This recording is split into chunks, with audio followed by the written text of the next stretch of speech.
Badische Anilin-und Soda-Fabrik sunt cuvintele care dau acronimul BASF. În traducere s-ar citi invers, Fabrica de Sodă și Anilină din Baden. Oare cine s-ar fi gândit că inițiativa unui bijutier din Baden de a înființa acum aproape un secol și jumătate o fabrică pentru producerea de anilină și sodă, materie primă pentru coloranți, va străbate timpul și va deveni cea mai mare companie de produse chimice din lume? Probabil că nici inițiatorul, Friedrich Engelhorn, nu a fost atât de îndrăzneț. Doar tenacitatea specifică germanilor și probabil foarte multă șansă au dus la poziția amintită.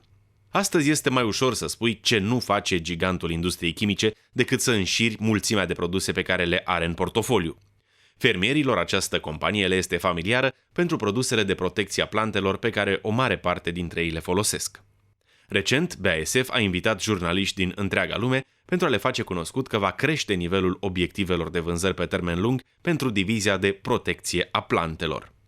We've announced today that we've revised our global target, which historically was 6 billion euros. We've increased that target to 8 billion euros by 2020, with an on average EBITDA margin of 25%. Un alt aspect pe care au ținut să-l precizeze a fost că au înființat o nouă unitate numită Functional Crop Care pentru soluții ce depășesc limitele produselor tradiționale de protecție a plantelor. Cu siguranță înseamnă un pas către creșterea pe care o prognozează. It will translate into higher yields for farmers. Functional crop care is looking into additional tools beyond conventional crop protection to increase farmers' yields. It can be applied all over the world globally. What we of course do is we listen very carefully to farmers' needs, and they differ depending on geographies. So what we're doing in listening to farmers, we try to develop solutions that fit into different geographies.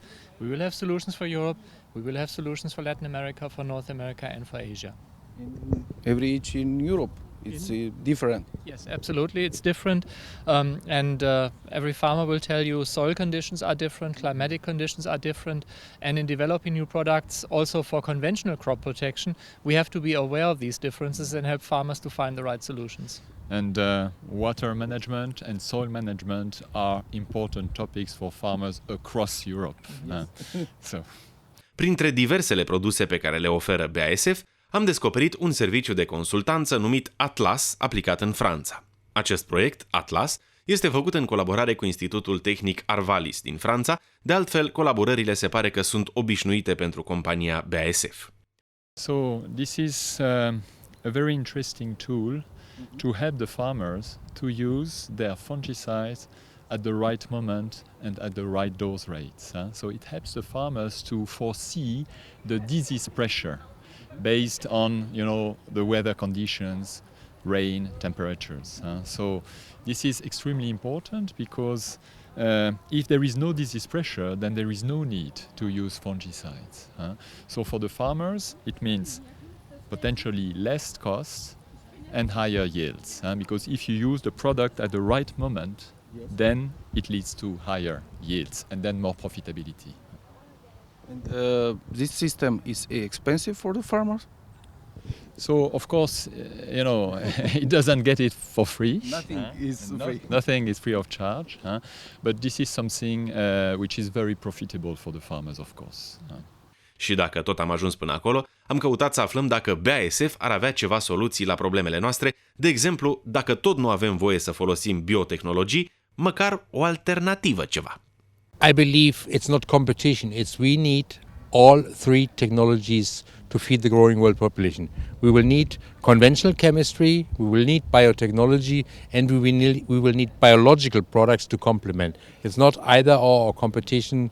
We believe all three platforms will be needed to achieve the target to feed the growing world population and to double our agricultural production in the next 50 years. We really need that partnership of all three platforms. I think we have possibilities to maximize and optimize the use of those three platforms. I'm not aware of a fourth alternative. We have three platforms that can be further developed and further optimized. And if we do a good job as company, as society, as value chain partner, we are confident that we can manage the challenges of the growing world population down the road. Sau de ce nu se extindă sistemul Clearfield la soia? No, it's not planned for the moment. So already with the development of Clearfield in sunflower and in oilseed rape, we have an extremely busy roadmap. So we have very positive perspective. So Clearfield sunflower is a very important technology in Romania for years, a very nice success story, and we think we have also interesting perspectives in oilseed rape. For soybean, as we said this morning, we're obviously in Latin America developing imidazolone tolerant soybeans, the cultivan system, but that's really for Brazil and for Argentina, and that's GMO technology, yeah. Până la o asemenea alternativă, măcar o altă durere a noastră să intre în atenția companiei germane, neonicotinoidele interzise din 2014 și la care așteptăm cu toții o soluție alternativă. We are indirectly impacted by that ban as well because fipronil, which is also a seed treatment product used in sunflower and in corn for seed treatment, was a couple of months after the announcement of neonics also recommended for a ban by the European Commission. So we don't have an immediate replacement, and we believe the reason for the restriction and for the bans are not justified. There's no scientific and no regulatory basis for that decision of the European Commission. So right now BASF is obviously evaluating the possibilities and the options we have with regard to that European Commission recommendation. BASF and ECPA are very much aligned regarding what happened on the neonics, and the concern is very clear. More and more the regulatory decisions are driven by political considerations and less based on good science. And that's something which is, of course, a big concern for BASF and for the whole industry, because we need visibility. You know, it takes 10 years to to launch a new active ingredient, and that's an investment of 200 million euro. So if we don't have this predictability, if we don't have this visibility, then of course it makes our life extremely difficult. I think that part of the problem is a communication issue, because we didn't in the past explain in a proper way what's the added value of the plant protection industry to produce high quantity, high quality and affordable commodity agricultural goods. But I don't think that it's only a problem of communication. I think again, if we want to change this reputation, we have also to change our behavior, to be more open, to be more transparent, and to be also more proactive. And that's exactly what we are trying to do at the European level. That's also why we have the event here today, to open the door, to show to our guests, to show to the media, how are we doing research and development, what are the innovations, how can we bridge the gap of a perception and what we believe we're doing here. And that, as Vincent said, doesn't change overnight. It's a long journey, but we are committed to be involved in that journey to actively shape a better view of our industry in the future, which is needed to have the acceptance in society. Gândindu-ne la calitatea aprobată a produselor BASF, ne-am întrebat de ce nu și niște semințe BASF. Au ei motivele lor pentru care nu s-au apucat și de așa ceva? Now, BASF some 15 years ago decided not to buy seed companies. We felt at that time the value of the seed assets as they were acquired was very, very high, overvalued. And we've decided to invest in an alternative business model called Trade Technology Partner.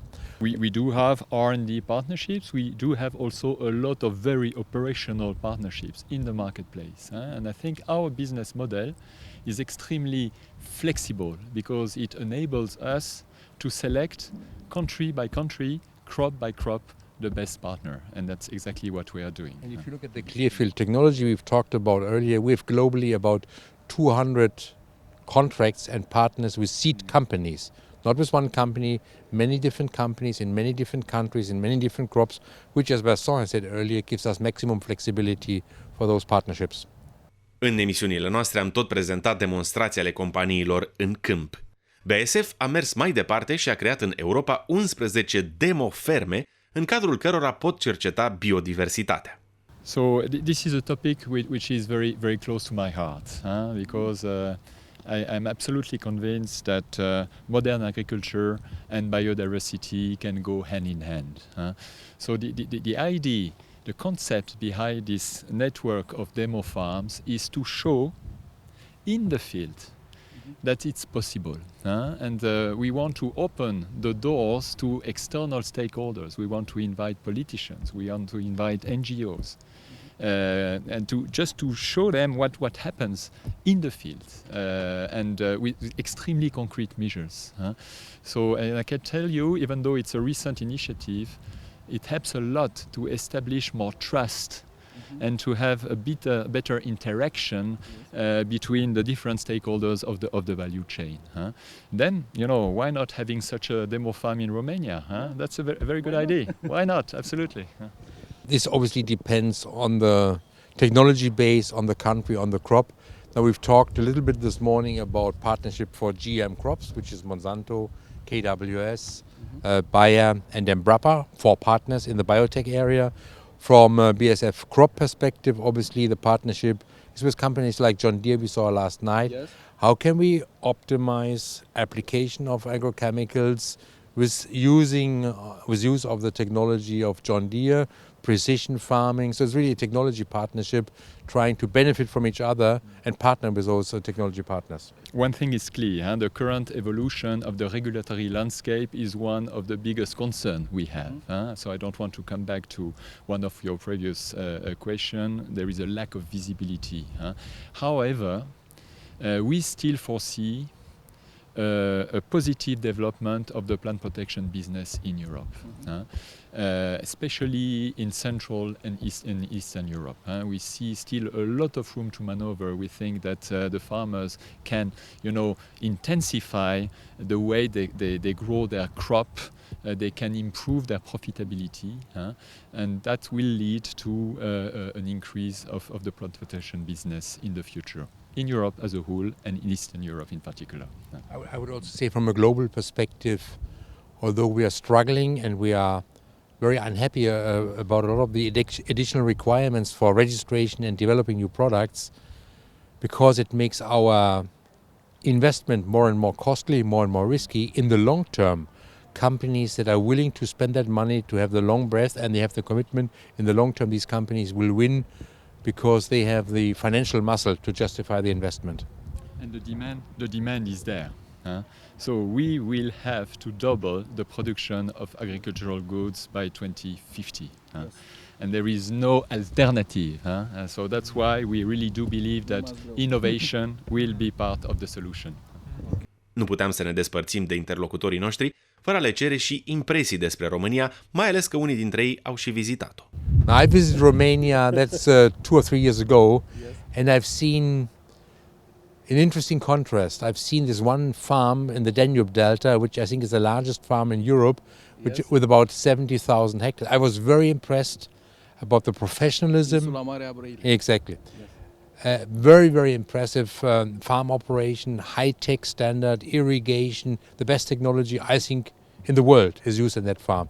And then a few miles or kilometers away you have a lot of small structure and traditional farming. So that contrast is a challenge and is fascinating, but it gives us as a supplier of technology an opportunity together with our partners in Romania to develop those smaller farmers to become more professional, survive long term, and the big guys to become even more competitive, to be a top player on a global level. We are not only targeting large farmers, but obviously they are a role model and early adopters of innovations. That's why we have intensive discussion with those large farmers. But we also care about the small farmers and give them the technology and opportunity to improve their farm operation. The challenge is to adapt our offers to the different farmer segments in Romania. I fully agree with Marcos. It's really fascinating to see the contrasts between those big agro holdings and the very small traditional farms. We think that we help, both types of agriculture in Romania, and we are absolutely convinced that Romania is a fast-growing country. We believe in Romania. We have invested a lot in Romania, and we will continue to invest further.